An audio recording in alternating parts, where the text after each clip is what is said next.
Vous êtes bien assis.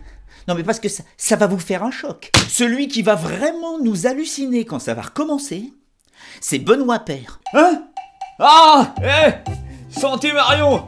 Oui, c'est sa santé, oui. Mais je sais pas si vous vous souvenez de son mois de février, quand il bouillonnait du caisson dès qu'il jouait, parce qu'il savait qu'il pouvait dépasser son meilleur classement.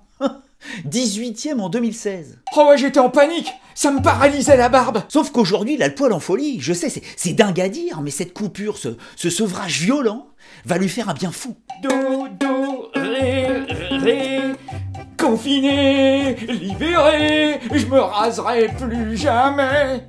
Et surtout, je pense plus au point TP. Premièrement, Benoît ne peut pas se passer des siens. Faut savoir qu'à 13 ans, il choisit le tennis plutôt que le foot, où il est aussi très très doué.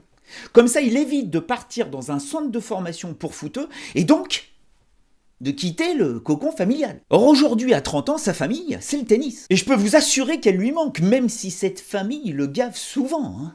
Mais c'est avec elle qu'il grandit, qu'il mûrit, et qu'il s'est trouvé son frère de raquette, Stan Wawrinka. C'est vrai qu'il me manque le frérot, même si on se fait des sessions apéro, où il se fout allègrement de mon coup droit.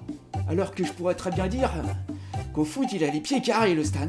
Et puis deuxièmement, père qui déteste s'entraîner, alors là je peux vous dire qu'il est servi, hein. Bah il est au paradis. Benoît ne se nourrit que de matchs. Il n'a pas besoin de 3 à 4 semaines de gamme comme Stan ou Rafa. À l'image d'un Kyrgios, il déteste les répétitions, le taylorisme du tennis. Lui ce qu'il veut c'est créer, surprendre. Alors oui, ça fait faire des fautes, mais quand les ouvriers de la balle vont devoir reprendre, les machines seront rouillées, et les corps aussi. Ouais, alors que moi, niveau préparation, je peux vous dire que je suis au taquet.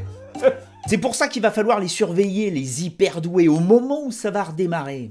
Et je vois bien Benoît Paire nous gagner son premier Masters 1000 à 30 ans passés, comme un certain Cédric Pioline à Monte-Carlo en 2000. On parie ? Je mettrais peut-être pas ma chemise là-dessus quand même.